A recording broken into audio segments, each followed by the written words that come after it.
ನನಗೆ ಅದೊಂಥರ ಚಾಲೆಂಜಿಂಗ್ ಆಗೇ ಇತ್ತು. ಸೊ ಹಾಗೆ ಆ್ಯಂಡ್ ಈ ಸಿನಿಮಾ ಮೊದಲನೇ ದಿನ ನನಗೆ ಒಂದು ನಿಮಿಷ ಪ್ಲೀಸ್, ಒಂದು ನಿಮಿಷ ನನಗೋಸ್ಕರ ದಯವಿಟ್ಟು ಒಂದು ನಿಮಿಷ ದಯವಿಟ್ಟು ಅವ್ರು ಮಾತಾಡಿ ಮುಗಿಸ್ಬಿಡ್ಲಿ.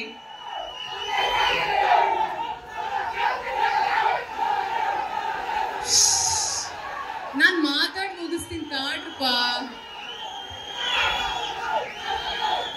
ಅವ್ರು ಮಾತಾಡಿ ಮುಗಿಸ್ಲಿ, ಇಲ್ಲ ಅಂದ್ರೆ ಅವರು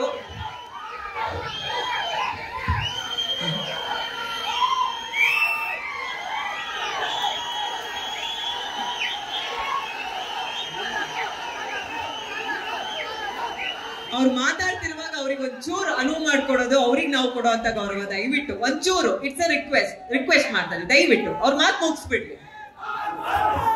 ನಾನು ಮಾತಾಡಿ ಮುಗಿಸಿದ ಮೇಲೆ ಎಲ್ಲರೂ ಸೇರಿ ಎಲ್ಲರ ಹೆಸರು ಕೂಗೋಣ, ಸರಿನಾ?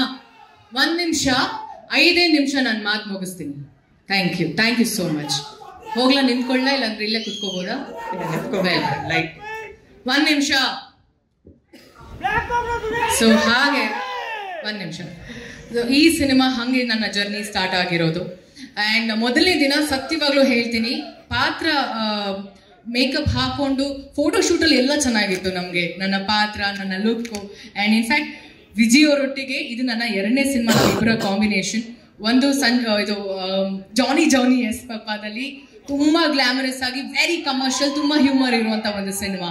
ಅದಾದಮೇಲೆ ಲ್ಯಾಂಡ್ ಲಾರ್ಡ್, ನಮ್ಮಿಬ್ಬರನ್ನ ಫಸ್ಟ್ ನಾವು ಫೋಟೋಶೂಟಲ್ಲಿ ನೋಡಿದಾಗ ಹಿ ವಾಸ್ ವೆರಿ ಥ್ರಿಲ್ಡ್. ತುಂಬಾ ಖುಷಿ ಆಯಿತು. ಈ ಪಾತ್ರ ನನಗೆ ಗೊತ್ತಿಲ್ಲ, ನನಗೆ ಒಪ್ಕೊಂಡಾದ್ಮೇಲೆ ನನಗೆ ಖುಷಿ ಆಯಿತು that you are playing the character. ನೀವು ಒಪ್ಕೊಂಡಿದ್ದು, ಅದಾದಮೇಲೆ ಲುಕ್ಕಲ್ಲಿ ಗೆಟಪ್ಪಲ್ಲಿ ನೋಡ್ತಿರೋದು ನನಗೆ ತುಂಬ ಖುಷಿ ಇದೆ. So welcome to our team ಅಂತ ನನಗೆ ತುಂಬ ಚೆನ್ನಾಗಿ ವೆಲ್ಕಮ್ ಮಾಡಿದ್ರು. And Ritanya, welcome to our industry. ಫೋಟೋಶೂಟಲ್ಲಿ ನಮ್ಮ 3 ಜನ ಕಾಂಬಿನೇಷನ್ ನನ್ನ ಸ್ವಂತ ಮಗಳು ಥರನೇ ಕಾಣಿಸ್ತಿದ್ರು ರಿತನ್ಯ. ನಾವು ಇಬ್ಬರು ಕುತ್ಕೊಂಡಾಗ, ನಾನು, ವಿಜಯ್ ಅವರು, ಹಾಗೆ ನಮ್ಮ ಹಿಂದೆ ಅವರ ಮಗಳು ಇದ್ರು. ಸೊ ಫ್ರೇಮಲ್ಲಿ ಇಟ್ ವಾಸ್ ಲೈಕ್ ಪರ್ಫೆಕ್ಟ್. ತುಂಬ ಚೆನ್ನಾಗಿ ಅನಿಸ್ತು ಫ್ರೇಮ್ ನೋಡ್ತಿರ್ಬೇಕಾದ್ರೆ. ಬಟ್ ಶೂಟಿಂಗ್ ಮೊದಲನೇ ದಿನ ನಾನು ಇದನ್ನು ಗಿವ್ ಅಪ್ ಮಾಡ್ತಿದ್ದೆ, ನಾನು ಮಾಡಲ್ಲ ಈ ಸಿನಿಮಾ. ಬಟ್ ಯಾಕೆ ಅಂದರೆ ಆ ಒಂದು ಭಾಷೆ ಕೋಲಾರ್ ಸ್ಲ್ಯಾಂಗಲ್ಲಿರುತ್ತೆ, ನನಗೆ ಅದು ತುಂಬಾ ಕಷ್ಟ ಆಯಿತು ಅದನ್ನು ತಗೊಳ್ಳೋದಕ್ಕೆ. ಇನ್ಫ್ಯಾಕ್ಟ್ ನನ್ನ ಎಂಟೈರ್ ಡೈರೆಕ್ಷನ್ ಡಿಪಾರ್ಟ್ಮೆಂಟ್ಗೆ ನಾನು ತುಂಬ ಥ್ಯಾಂಕ್ಸ್ ಹೇಳೋಕ್ಕೆ ಇಷ್ಟಪಡ್ತೀನಿ.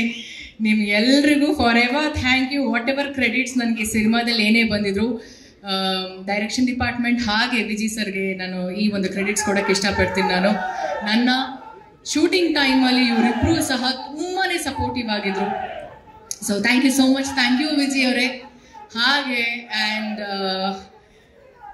ಫಸ್ಟ್ ಡೇ ಹೇಳಿದ್ನಲ್ಲ, ಫಸ್ಟ್ ಡೇ ನಾನು ಇದನ್ನು ಗಿವ್ ಅಪ್ ಮಾಡಿದೆ. ನಾನು ಮಾಡೋಲ್ಲಪ್ಪ, ಈ ಸಿನಿಮಾ ತುಂಬ ಕಷ್ಟ ಆಗ್ತಿದೆ. ಫಿಸಿಕಲ್ ಸ್ಟ್ರೆಸ್ ಅನ್ನೋದಕ್ಕಿಂತ ಮೆಂಟಲ್ ಸ್ಟ್ರೆಸ್ ಜಾಸ್ತಿ. ಆ ಪದಗಳು ಹಾಗೆ ಬರಬೇಕು, ತುಂಬಾ ಕಷ್ಟ ಆಯಿತು. ಬಟ್ 2ನೇ ದಿನಕ್ಕೆ ನಾನು ಅನಿಸ್ತು, ನನಗೆ ಒಬ್ಬ ಕಲಾವಿದೆ ಆಗಿ ಪ್ರತಿಯೊಂದು ಪಾತ್ರನೂ ಚಾಲೆಂಜಿಂಗ್ ಆಗಿ ತಗೊಳ್ಳೇಬೇಕಾಗತ್ತೆ. ಹಾಗೆ ಇದನ್ನು ನಾನು ತುಂಬ ಚಾಲೆಂಜಿಂಗ್ ಆಗಿ ತಗೊಂಡಿದ್ದೀನಿ, ಮಾಡಲೇಬೇಕು. ಐ ಥಿಂಕ್ ನಾನು ಮಾಡಿಲ್ಲ ಅಂದರೆ ಇದು ನನಗೇನೆ ಅದು ಒಂಥರ ಅವಮಾನ ಅಂತ ಅನಿಸ್ತು. ಸೆಕೆಂಡ್ ಡೇಯಿಂದ ನಾನು ವ್ಯಾನಿಟಿಯಿಂದ ಆಚೆ ಬರ್ತಾನೆ, ಐ ಡೋಂಟ್ ನೋ, ಯಾವುದೋ ಒಂದು ಎನರ್ಜಿ ಹೆಂಗಿತ್ತೋ ಹಿಂಗೆ ಅನಿಸ್ತೋ ನನಗೆ ಗೊತ್ತಿಲ್ಲ. ಇಲ್ಲ ಇವ್ರು ಕೊಟ್ಟಂಥ, ನನ್ನ ಎಂಟೈರ್ ತಂಡ ಕೊಟ್ಟಂಥ ಸಪೋರ್ಟ್ ನನಗೆ ಈ ಒಂದು ಪಾತ್ರ ತುಂಬ ಅಚ್ಚುಕಟ್ಟಾಗಿ ಬಂದಿದೆ ಅಂತ ನಾನು ಕೇಳ್ಪಟ್ಟೆ. ನನಗೆ ಇನ್ನೂ ನಾನು ನೋಡಿಲ್ಲ ಆ ಸಿನಿಮಾನ. ಬಟ್ ಈ ಒಂದು ಸಿನಿಮಾ ನನ್ನ ಕರಿಯರಲ್ಲಿ ಬುಲ್ಬುಲ್ ಆದಮೇಲೆ ಈ ಸಿನಿಮಾ, ಆಯುಷ್ಮಾನ್ ಭವ, ಇಲ್ಲ ನಮ್ಮ ಮಾನ್ಸೂನ್ ರಾಗ, ಪುಷ್ಪಕ ವಿಮಾನ, ಹಲವಾರು ಸಿನಿಮಾಗಳ ಜೊತೆ ಈ ಸಿನಿಮಾ ನನ್ನ ಜೀವನದಲ್ಲಿ, ನನ್ನ ವೃತ್ತಿ ಜೀವನದಲ್ಲಿ ತುಂಬಾ ಮುಖ್ಯ ಆಗುತ್ತೆ. ಈ ಒಂದು ಪಾತ್ರ ನನಗೆ ತುಂಬಾ ಇಷ್ಟ ಆಗಿರುವಂಥ ಪಾತ್ರ. ಆ್ಯಂಡ್ ಈ ಸಿನಿಮಾದಲ್ಲಿ ನನ್ನ ಪಾತ್ರದ ಹೆಸರು ಹೇಳ್ಬೋದಾ? ಹೇಳ್ಬೋದು. ಲಿಂಗವ್ವ. ಹಾಗೆ ಚೆನ್ನಾಗಿತ್ತು ಸಿನಿಮಾ. ನಾವು ಶೂಟಿಂಗ್ ಮಾಡಬೇಕಾದ್ರೆ ಇನ್ನೂ ಹಲವಷ್ಟು ಕಾರ್ಯಕ್ರಮಗಳಿದೆ. ಎಲ್ಲ ಒಂದೇ ದಿನ ಹೇಳ್ಬಿಟ್ರೆ ಮುಂದಿನ ದಿನಗಳಲ್ಲಿ ಕಾರ್ಯಕ್ರಮದಲ್ಲಿ ಇದ್ದಾಗ ನಂಗೆ ವೇದಿಕೆ ಮೇಲೆ ಕರೆದ್ರೆ ಕಷ್ಟ ಆಗೋದು ನನಗೆ ಮಾತಾಡೋದಕ್ಕೆ. ಎಲ್ಲ ಇವತ್ತು ಮುಗಿಸಿದ್ರೆ ಸೊ ಒಂದಷ್ಟು ವಿಷಯಗಳನ್ನ ನಾನು ಇಟ್ಕೊಂಡಿರ್ತೀನಿ. ಬಟ್ ಈ ಸಿನಿಮಾ ಜರ್ನಿ ಹೇಗೆ ಸ್ಟಾರ್ಟ್ ಆಯಿತು ಅಂತ ನಾನು ನಿಮಗೆ ಎಲ್ರಿಗೂ ತಿಳಿಸಿದ್ದೀನಿ. And all the very best. ನಮ್ಮ ಸಿನಿಮಾ ಲ್ಯಾಂಡ್ ಲಾರ್ಡ್ 23ನೇ ತಾರೀಕು ಜನವರಿ 2026 ಸಿನಿಮಾ ರಿಲೀಸ್ ಆಗ್ತಿದೆ. ವಿಜಯ್ ಸರ್ ಅವರ ಬರ್ತ್ಡೇ ವೀಕ್. ಆ್ಯಂಡ್ ನನ್ನ ಕಡೆಯಿಂದ ಇಡೀ ನಮ್ಮ ಲ್ಯಾಂಡ್ ಲಾರ್ಡ್ ತಂಡಕ್ಕೆ ಆಲ್ ದ ವೆರಿ ಬೆಸ್ಟ್.